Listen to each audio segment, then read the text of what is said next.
ہمارے حضرت بہت استقامت والے تھے، لیکن پھر بھی فرماتے تھے کہ یہ اللہ کا فضل ہے کہ اللہ نے ہم پہ 5 نمازیں فرض کر دی، آپشنل نہیں رکھا۔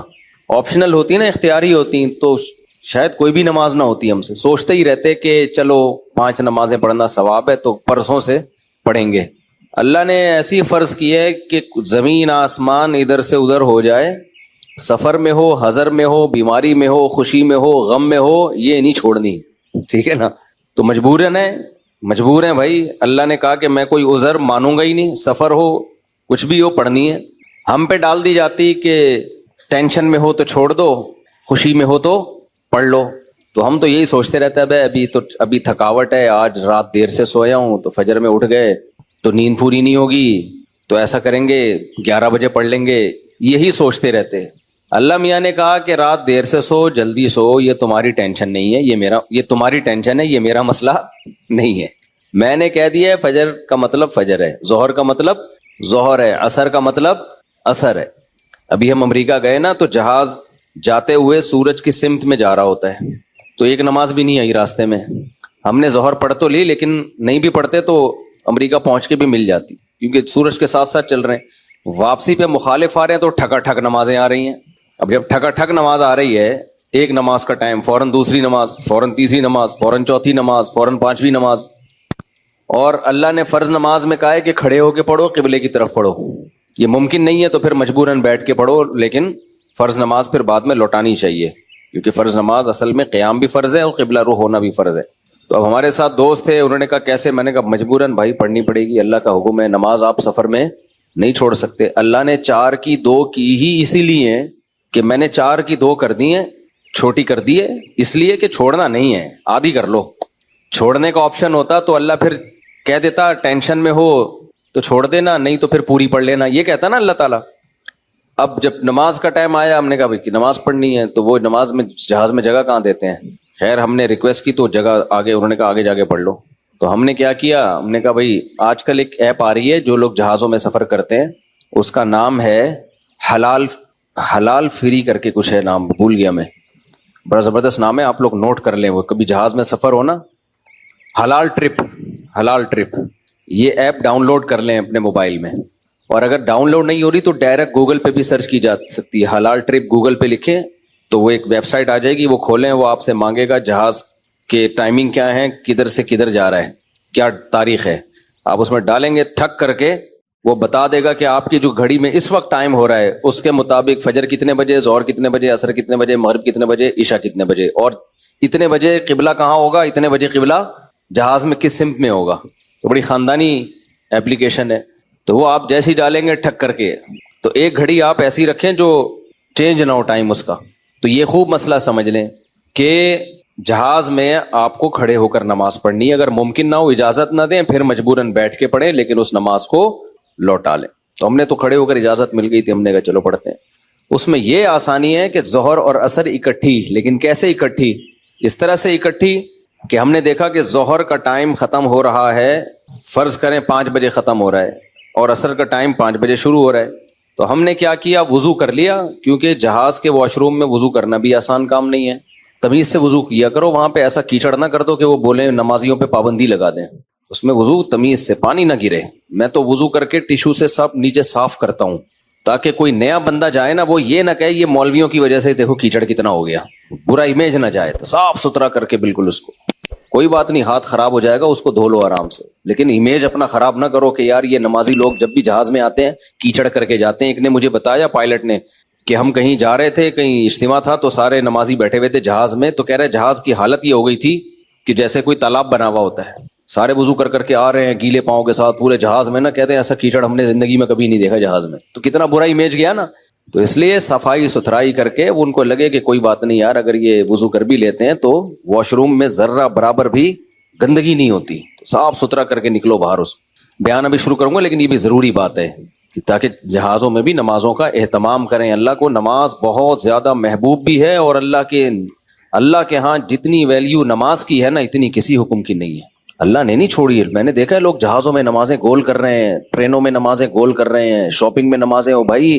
میدان جنگ میں اللہ کہہ رہا ہے، میدان جنگ میں کہ نہیں، اگر تم میدان جنگ میں کھڑے ہو کر پڑھ سکتے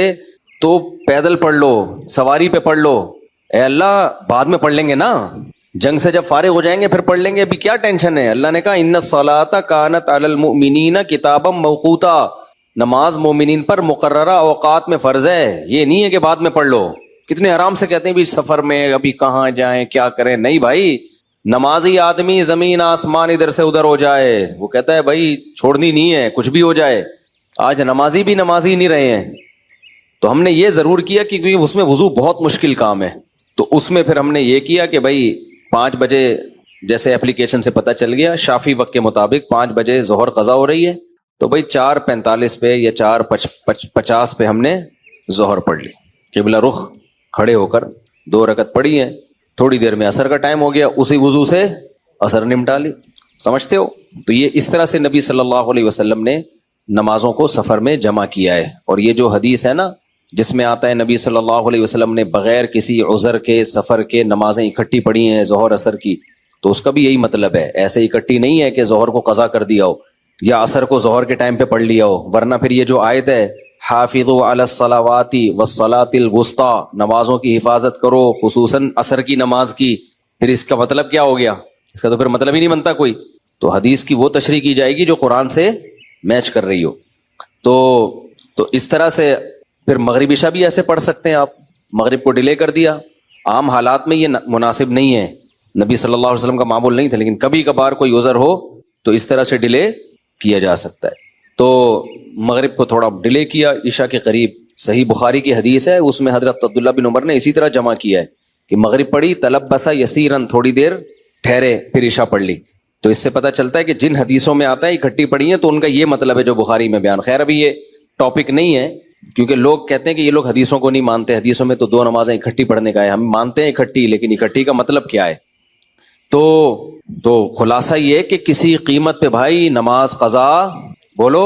مت کرو. دیکھو بار بار ایک بات بیان کرتا ہوں, اللہ کے حکم میں آسانی ہے, لچک نہیں ہے. کیونکہ دنیا میں کوئی بھی قانون ساز اپنے قانون کو ہلکا نہیں سمجھتا. دنیا میں جو بھی حکومت ہوتی ہے قانون بنائے اور یہ کہے کہ یہ لازم ہے, اس کے بعد پھر وہ لازم نہ کرے, اور تو اس کا مطلب خود اپنے قانون کی ویلیو کو وہ ڈی ویلیو کر رہی ہے نا. یہی مطلب ہو گیا نا. دنیا میں کوئی یہ نہیں کرتا, تو اللہ قانون بنائے اور کہے کہ یہ فرض ہے, سفر میں بھی فرض ہے, حضر میں بھی فرض ہے, پھر اللہ کہ چلو میں نے کہہ تو دیا باقی تمہاری مرضی. نا نا نا نا نا نا, صحیح ہے, اللہ نے کہہ دیا اب ہے تو ہے, اب آپشنل نہیں ہے. رمضان کے بار بار میں بتاتا ہوں نا, روزے میں مزدور کو بھی روزہ رکھنا پڑے گا, کتنی سخت گرمی ہو, کیونکہ اللہ نے قانون بنا دیا بھائی بیماری میں سفر میں چھوڑ سکتے ہو, اس کا مطلب تیسرا کوئی عذر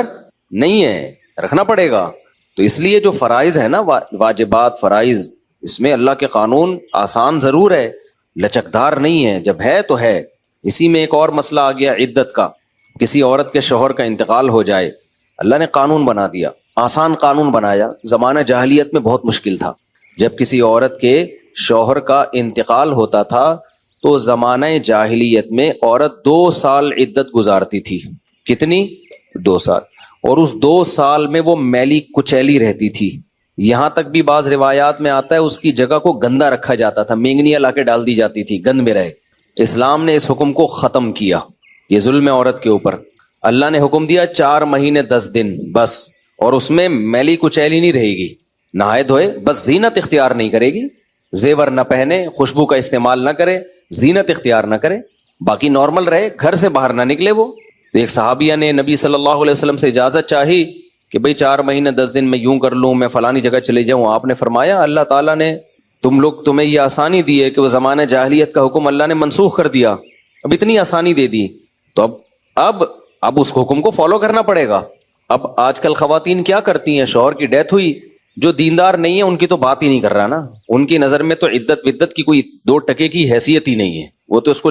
دقیانوسی حکام سمجھتی ہیں. لیکن جو دیندار ہیں وہ بھی بھائی, وہ ڈیتھ ہوئی, شوہر کا چہرہ دیکھنے کے لیے جا رہی ہیں ہسپتال, پھر وہ فلانے کے کام سے جانا ہے تو آج فلانے کے کام سے جانا ہے, تو آج یوں کرنا ہے, آج یہ کرنا ہے, یہ فلانے پورشن میں چلی جاتی ہوں, ماموں کے گھر جا کے عدت گزار لیتی ہوں. بھائی اللہ تعالیٰ نے جو عدت کے حکام دیے ہیں, شوہر کی ڈیتھ ہوتے ہی عورت کی عدت بولو شروع. اور عدت میں 2 کام لازمی ہیں, گھر سے نہیں نکلنا ہے, زینت اختیار نہیں کرنی. اب اس میں لوگ ہمیں تنگ کرتے ہیں، یار وہ چہرہ دیکھنے جانا چاہتی ہے ہاسپٹل میں، بھائی شوہر کو گھر لے آؤ، اگر بیوی نے اپنے شوہر کو دیکھنا ہے میت کو گھر لے آؤ،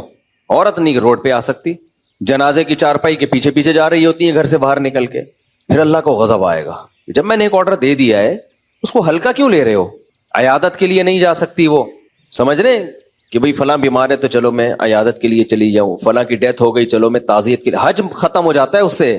حج کی کتنے مسئلے آتے ہیں، عورت نے حج کی درخواست دی ہوئی ہے، نام آ گیا، حج پہ جانے کی تیاری ہو گئی، شوہر کا انتقال ہو گیا، اب جس دن جانا ہے 4 مہینے تو ہو جائیں گے، 10 دن رہ جائیں گے، تو ہم کہتے ہیں بھائی 10 دن کیا 1 گھنٹہ بھی رہ گیا ہونا 4 مہینے 10 دن ہونے میں، آپ کو 1 گھنٹہ پہلے بھی نکلنے کی اجازت نہیں، بے شک حج ضائع ہو جائے کوئی بات نہیں، حج کینسل ہو جائے، کیونکہ حج کی فرضیت پہ عدت مقدم ہے،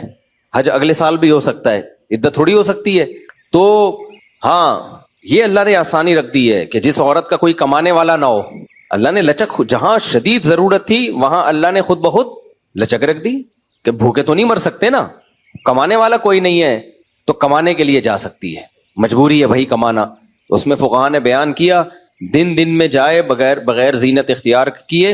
اور دن میں واپس آ جائے، اور صرف کمانے کی حد تک باہر نکلے، ادھر ادھر نہ جائے۔ اب اس میں خواتین یہ کیوں ایسے کیا، بھائی اللہ کا حکم ہے، اب اس میں آپ کو چونو چرا کی اجازت بولو نہیں ہے، بس آرڈر دے دیا۔ پھر اللہ نے یہ بھی حکم نازل کر دیا کہ اگر عورت پریگنینسی میں ہے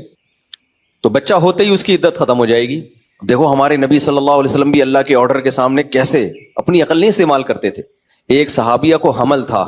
ان کے شوہر کی ڈیتھ ہوئی ہے اور ادھر بچہ پیدا ہو گیا، ادھر ڈیتھ ہوئی اور ادھر فوراً ہی، اب ان کو خیال ہوا بھائی اتنی جلدی تو عدت پوری نہیں ہوتی، تو کیا کرنا ہے، نبی نے سے مسئلہ پوچھا گیا، آپ نے فرمایا ختم۔ جب اللہ نے کہہ دیا وَأُولَاتُ الْأَحْمَالِ أَجَلُهُنَّ أَن يَضَعْنَ حَمْلَهُنَّ، کہ حمل والی عورت کی عدت یہ ہے کہ بچہ جن لے، تو بچہ جن دیا تو اللہ نے تو نہیں کہا کہ 1 سیکنڈ بعد جنے یا 1 سال کے بعد جنے، اللہ نے یہ کہا ہے اللہ نے قرآن میں، تو ہمارے نبی بھی اللہ کے حکم کو کیسے فالو کرتے تھے نا۔ اگر یہی بچہ پہلے پیدا ہو جاتا، پیدا ہوتے ہی شوہر کی موت ہو جاتی، فقہا بہت باریک مسائل بیان کرتے ہیں، اور آج کل کے اسکالر نا ان کا مذاق اڑاتے ہیں کہ دیکھو یہ اتنی باتوں میں لوگوں کو الجھایا ہوا ہے۔ فقہا نے بیان کیا ہے کہ ادھر بچہ پیدا ہوا، کیونکہ ایسا ممکن ہے، قانون جب لکھا جاتا ہے تو امکان کو بھی لکھا جاتا ہے کہ ابھی آدھا بچہ پیدا ہوا ہے اور شوہر کی ڈیتھ ہو گئی تو کیا ہوگا۔ ایک ہے بچہ پیدا ہوتے ہی شوہر کی ڈیتھ ہو جائے، تو بچہ چونکہ پہلے پیدا ہوا ہے، شوہر کی ڈیتھ بعد میں ہوئی ہے، تو اب عدت کیا ہوگی، اب 4 مہینے 10 دن چلے گی۔ ادھر شوہر کی ڈیتھ ہوئی اور فوراً بچہ پیدا ہو گیا تو عدت ختم۔ اب ایسے بھی کیس قیامت تک کے لیے دین آیا ہے نا، ایسا بھی ممکن ہے کہ شوہر کی ڈیتھ ہوئی اور بچہ آدھا پیدا ہوا ہے اور ادھر ڈیتھ ہوئی اس کی، یعنی ولادت ہو رہی تھی اور شوہر کا انتقال ہو گیا۔ امکان تو ہے نا، لا جب لکھا جاتا ہے نا تو اس میں امکانات بھی لکھے جاتے ہیں، تو فقہا نے اس میں بھی بحث کی ہے کہ اس صورت میں کیا ہوگا، یا عورت کنفیوز ہے، پتہ ہی نہیں چل رہا کہ جب اطلاع ملی ہے تو بچہ پیدا ہو چکا تھا یا نہیں ہوا تھا، اس کے بھی فقہا نے احکام لکھے ہیں، تو بہت باریکیوں میں جا کے، تاکہ آئندہ آنے والے لوگوں کو کنفیوژن نہ ہو۔ آپ کتاب میں جا کے دیکھو، ہر مسئلہ فقہا نے ڈسکشن کی ہے اور اس کو بیان کیا ہے، تو ذرا سے فرق سے عدت کا حکم چینج، لیکن کیوں اتنا احتیاط کیوں؟ بھائی اللہ کا جب لا ہے تو وہ 2 اور 2 4 کی طرح ہے، سمجھتے ہو گے نہیں سمجھتے ہو؟ جب اللہ نے کہہ دیا کہ بھائی جو حمل والی عورت ہے اس کا بچہ پیدا ہوتے عدت ختم، اگلے سیکنڈ میں بچہ پیدا ہوا عدت ختم۔ حضرت عائشہ کا قول ہے یا کسی صحابی کا کہ شوہر کو ابھی غسل بھی دیا جا رہا ہو نا، ابھی دفنایا بھی نہیں جا رہا ہے اور بچہ پیدا ہو جائے تو بس ختم عدت، چاہے دفنایا بھی نہ ہو، فوراً نکاح کر سکتی ہے وہ، ٹھیک ہے نا، فوراً نکاح کر سکتی ہے، تو اللہ نے اجازت دے دی اس کو۔ اب اس میں حکمت کیا ہے ہمیں نہیں پتا بھائی، اللہ کا حکم ہے، نص وارد ہو گئی تو نبی نے بھی اس پر عمل کیا، صحابہ نے بھی، ائمہ مجتہدین نے بھی، لیکن یہ نہیں ہے کہ جی 40 دن کی عدت، بعض 40 دن کی عدت منا رہی ہیں، بعض جو ہے وہ سفر کر رہی ہیں عدت کے دوران، تو ہاں گھر اکیلا ہے، وحشت ہے اس میں، بہت زیادہ خوف ہے، کوئی خطرہ ہے چوری چکاری کا، تو مجبوری میں پھر وہ گھر چینج کر سکتی ہے، جیسے کوئی ایسی جگہ پہ رہ رہی ہو جہاں چور ڈاکوؤں کوئی ساتھ رہنے والا نہ ہو، وہ ایک الگ مسئلہ ہے۔